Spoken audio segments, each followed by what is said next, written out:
India Legal presents Courts Roundup.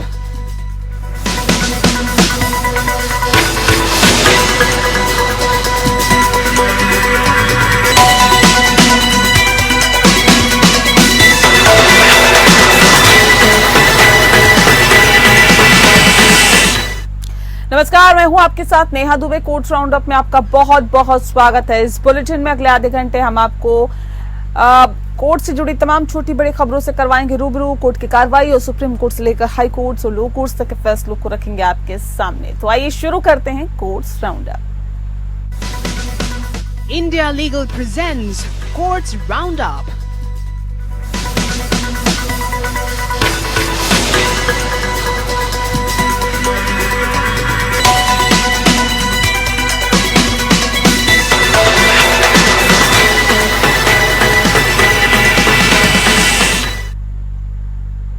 NCP बनाम NCP मामले में शरद पवार और अजीत पवार के बीच घड़ी चुनाव चिन्ह मामले में सुनवाई हुई।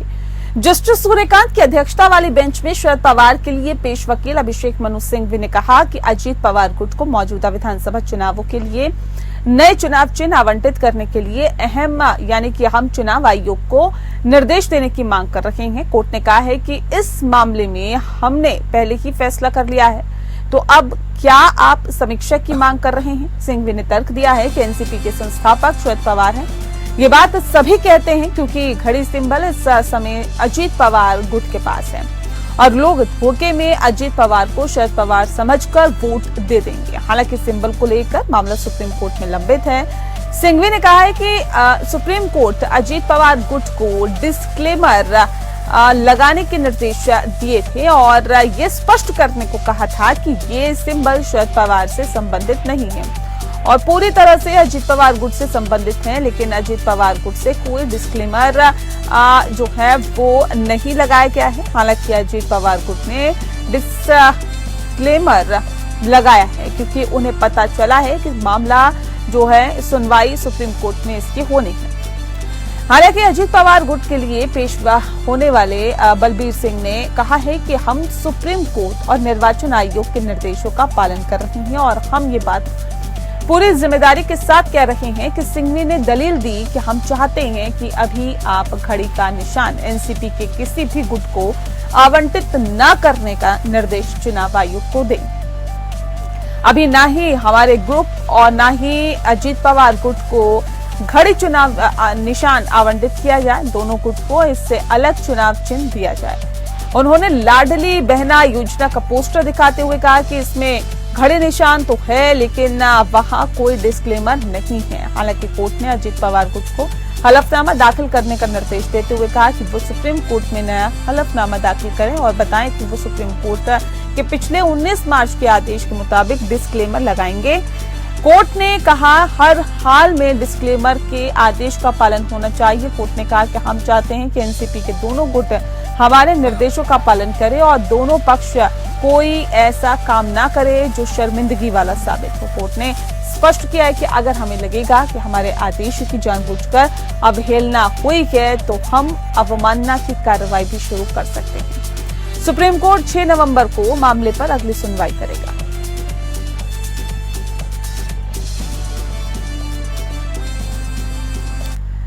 नई दिल्ली के रिज क्षेत्र में पेड़ों की कटाई को लेकर डीटीए उपाध्यक्ष और अन्य के खिलाफ दाखिल अवमानना मामले में सुप्रीम कोर्ट में सुनवाई हुई। सीजेआई की अध्यक्षता वाली बेंच ने पेड़ काटे जाने पर ये जानना चाहता है कि आखिर पेड़ काटने की प्रक्रिया कब, कहां, कैसे और किसकी इजाजत से आगे बढ़ाई गई।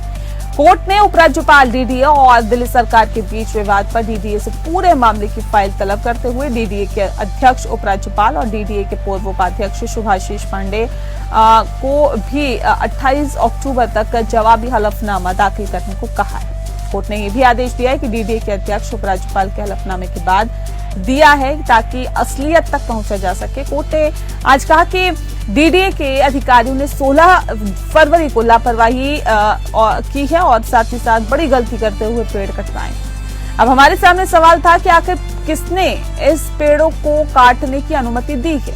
सुप्रीम कोर्ट 29 अक्टूबर को मामले पर अगली सुनवाई करेगा। दिल्ली के रिज इलाके में बड़े पैमाने पर पेड़ काटे जाने के मामले में सुप्रीम कोर्ट ने डीडीए, दिल्ली सरकार और एलजी समेत सभी लोगों को जिम्मेदार ठहराया है। इस मामले में सुप्रीम कोर्ट ने कई आदेश दिए हैं, जिसमें से कुछ ये भी रहे हैं। सुप्रीम कोर्ट ने डीडीए से पूछा है कि क्या आपने एलजी के निर्देश पर पेड़ काटे हैं। सुप्रीम कोर्ट ने कहा कि हम दिल्ली में बड़े पैमाने पर पेड़ लगाने का भी आदेश दे सकते हैं। सुप्रीम कोर्ट ने डीडीए के उपाध्यक्ष सुभाषिष पांडा के खिलाफ न्यायालय की अवमानना का मामला शुरू किया है।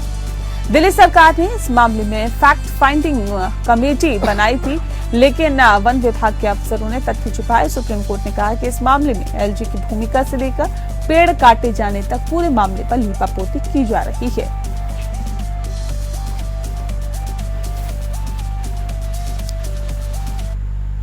वहीं सुप्रीम कोर्ट ने उत्तर प्रदेश सरकार के प्रशासन में जातिगत भेदभाव का आरोप लगाने वाले अपने लेख के लिए गिरफ्तार किए गए अन्य पत्रकार को अंतरिम संरक्षण प्रदान किया है। जस्टिस बी आर गवाई, जस्टिस प्रशांत कुमार मिश्रा और जस्टिस के वी विश्वनाथन की पीठ ने पत्रकार ममता त्रिपाठी के पक्ष में आदेश पारित किया है, जिनके खिलाफ 4 एफआईआर दर्ज किए जाने की बात कही गई है। कोर्ट ने त्रिपाठी की उनके खिलाफ शुरू की गई आपराधिक कार्रवाई रद्द करने की याचिका पर यूपी सरकार से जवाब मांगा है। जस्टिस गवाई ने आदेश सुनाते हुए कहा है कि 4 सप्ताह में वापस करने योग्य नोटिस जारी करें। इस बीच ये निर्देश दिया जाता है कि संबंधित लेखों के संबंध में याचिकाकर्ता के खिलाफ कोई भी बलपूर्वक कदम न उठाया जाए। अन्य पत्रकार यानी कि अभिषेक उपाध्याय ने हाल ही में उत्तर प्रदेश राज्य प्रशासन में जातिगत गतिशीलता की खोज करने वाले लेख पर यूपी पुलिस द्वारा दर्ज की गई एफआईआर रद्द करने के लिए सुप्रीम कोर्ट का रुख किया था। 4 अक्टूबर को न्यायालय ने उन्हें अंतरिम संरक्षण प्रदान करते हुए कहा कि पत्रकारों के खिलाफ केवल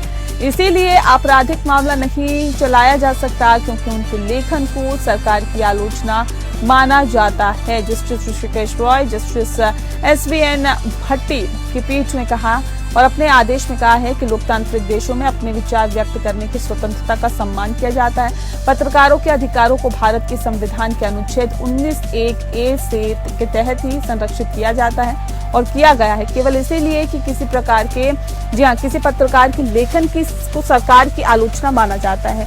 लेखक के खिलाफ आपराधिक मामला नहीं चलाया जाना चाहिए। जस्टिस गवाई ने जब पूछा याचिकाकर्ता ने सीधे सुप्रीम कोर्ट का दरवाजा क्यों खटखटाया, तो सीनियर एडवोकेट ने जवाब दिया कि उपाध्याय ने भी सीधे संपर्क किया। ऐसा ही किया जा रहा है क्योंकि याचिकाकर्ता जो है वो पत्रकारों का मामला ये है कि उनके मौलिक अधिकारों का उल्लंघन हुआ है। पीठ ने उत्तर प्रदेश सरकार को नोटिस जारी किया और त्रिपाठी को उनके द्वारा लिखे गए 6 लेखों के संबंध में अंतरिम संरक्षण प्रदान किया।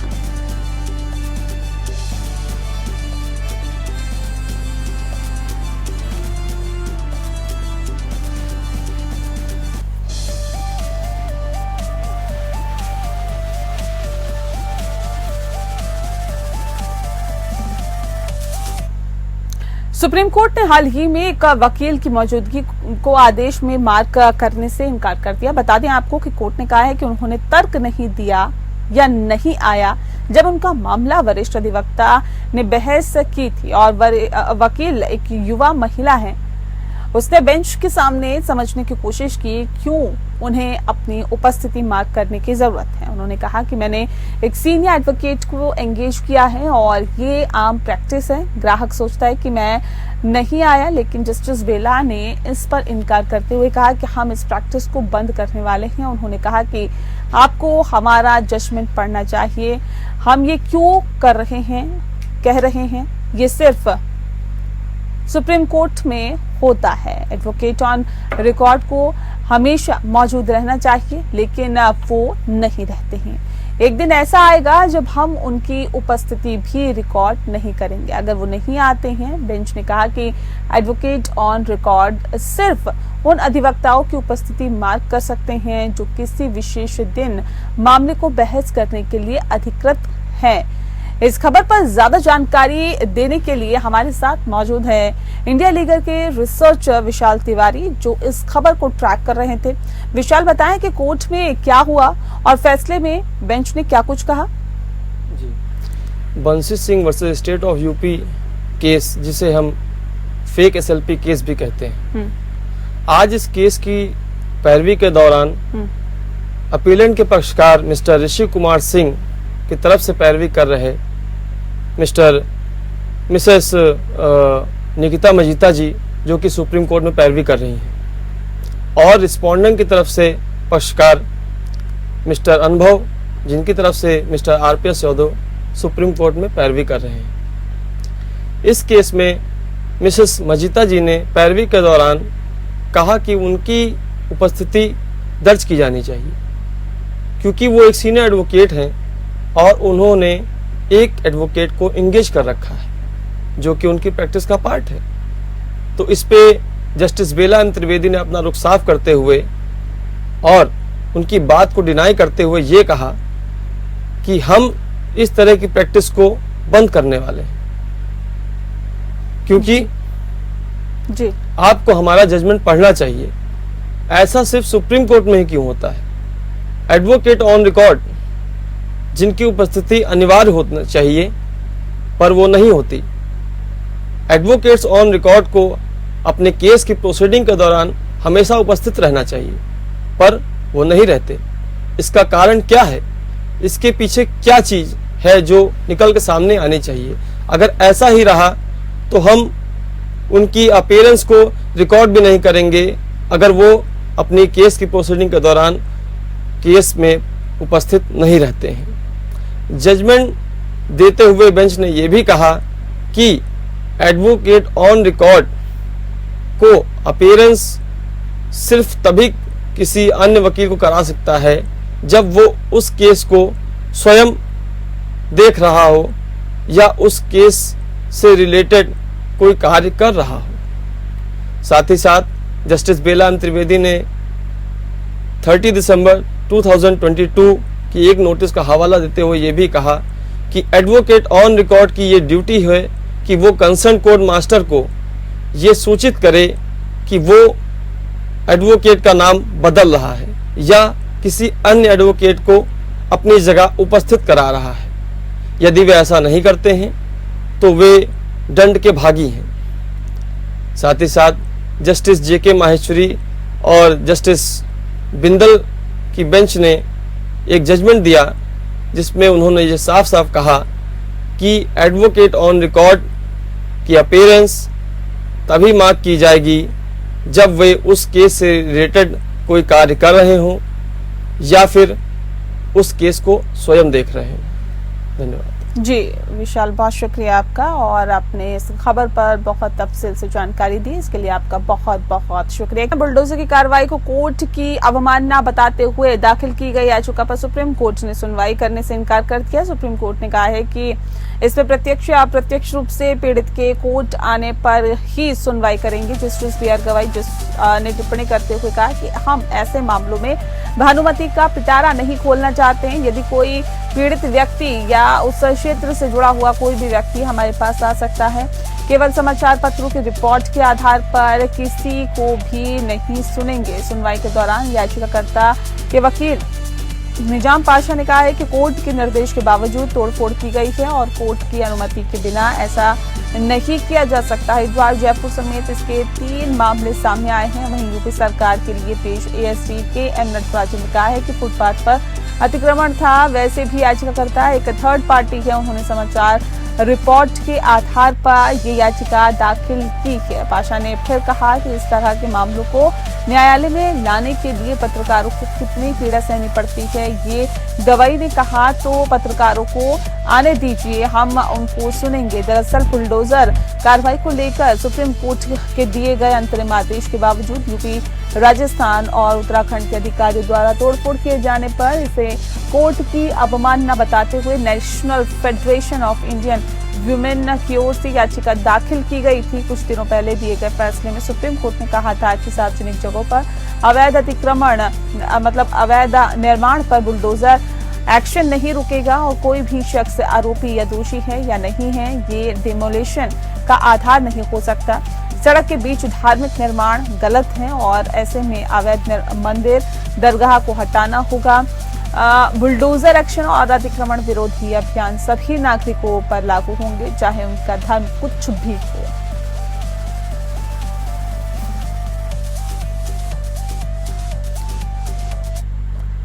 सुप्रीम कोर्ट ने कहा है कि सीआरपीसी की धारा 439 के तहत दायर जमानत याचिका पर विचार करते समय कोर्ट जांच को किसी अन्य एजेंसी को ट्रांसफर नहीं कर सकता है। जस्टिस अभय ओक, जस्टिस ऑगस्टिन जॉर्ज मसीह की खंडपीठ ने आरोपी की जमानत याचिका खारिज करते हुए हत्या के एक मामले में जांच को सीबीआई को ट्रांसफर करने के राजस्थान हाईकोर्ट का फैसला खारिज कर दिया है।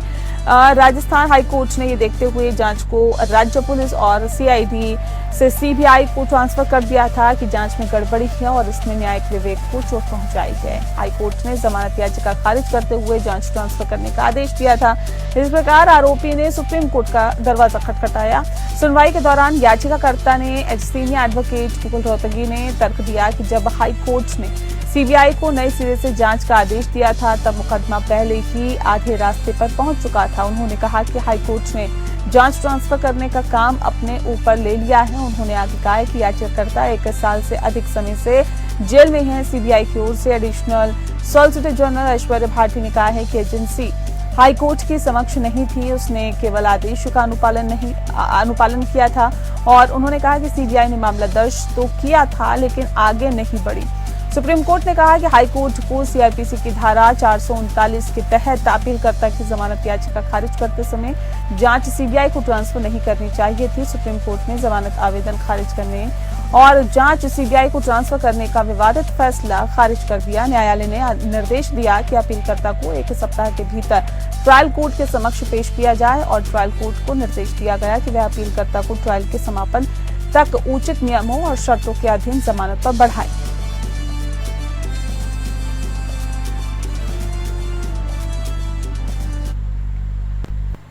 जस्टिस अशोक भूषण और अरुण बरूक की एनसीएलएटी पीठ ने एनसीएलएटी को उस आदेश को बरकरार रखा है जिसमें केंद्र सरकार को दिल्ली जिमखाना क्लब का प्रबंधन अपने हाथों में लेने की अनुमति दी गई थी और मौजूदा समिति को सुधारात्मक कदम उठाने और चुनाव कराने का निर्देश दिया था।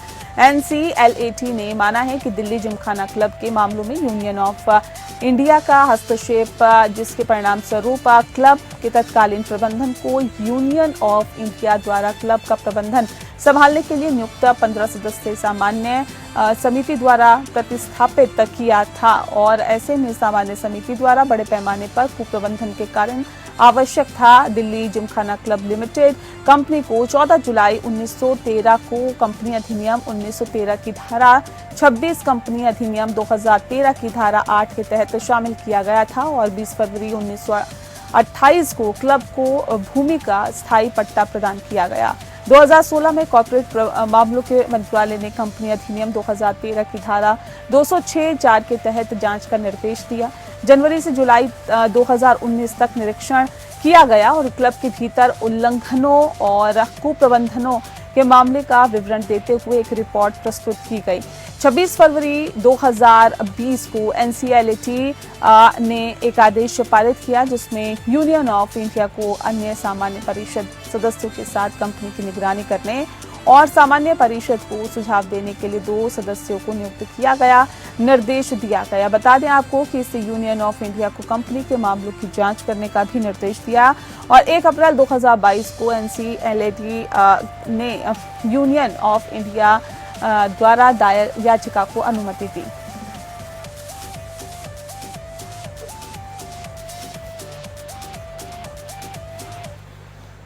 इलाहाबाद हाईकोर्ट ने मथुरा में श्री कृष्ण जन्मभूमि शाही ईदगाह विवाद के संबंध में दायर सभी मुकदमों को समेकित करने के हाईकोर्ट के 11 जनवरी 2024 के आदेश को वापस लेने के लिए शाही ईदगाह मस्जिद पक्ष द्वारा दायर याचिका को खारिज कर दिया है। जस्टिस मयंक कुमार जैन ने याचिका खारिज कर दी है। इस साल जनवरी में सिंगल जज ने मथुरा में श्री कृष्ण जन्मभूमि शाही ईदगाह मस्जिद विवाद से संबंधित 15 मुकदमों के समेकन का निर्देश दिया था और ये आदेश न्याय के हित में हिंदू वादियों द्वारा सिविल प्रक्रिया संहिता के आदेश 4A के तहत दायर एक आवेदन पर पारित किया गया था।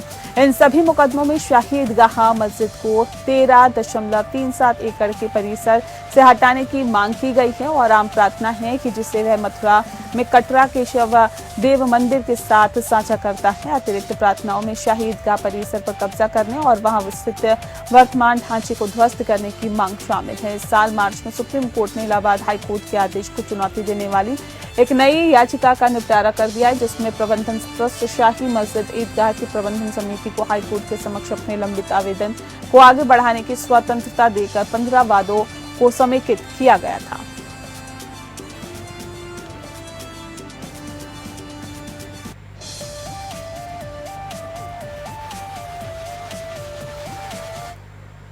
पंजाब और हरियाणा उच्च न्यायालय ने स्पष्ट कर दिया है कि रिश्वत की राशि एनआई एक्ट के तहत कानूनी रूप से लागू करने योग्य दायित्वों के रूप में नहीं बनती है। इसी संदर्भ में आइए इंडिया लीगल के वेब रिपोर्टर से समझते हैं कि एनआई एसीटी यानी कि एक्ट क्यों लाया गया।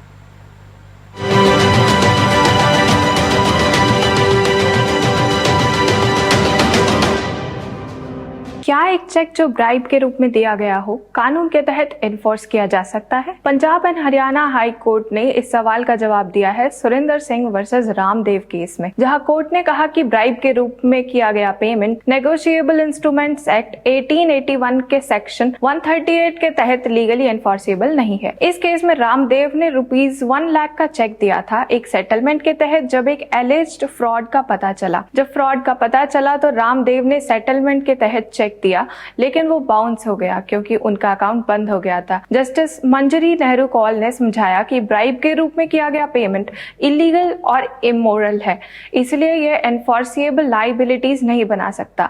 कोर्ट ने यह भी एम्फसाइज किया कि चेक का बाउंस होना तभी एक ऑफेंस है जब ये एक लेजिटिमेट डेब्ट या लायबिलिटी को सेटल करे। इस केस में चेक एक इलीगल एक्ट से जुड़ा हुआ था, इसलिए कोर्ट ने अपील को डिसमिस कर दिया और एक्विटल को अपहोल्ड किया।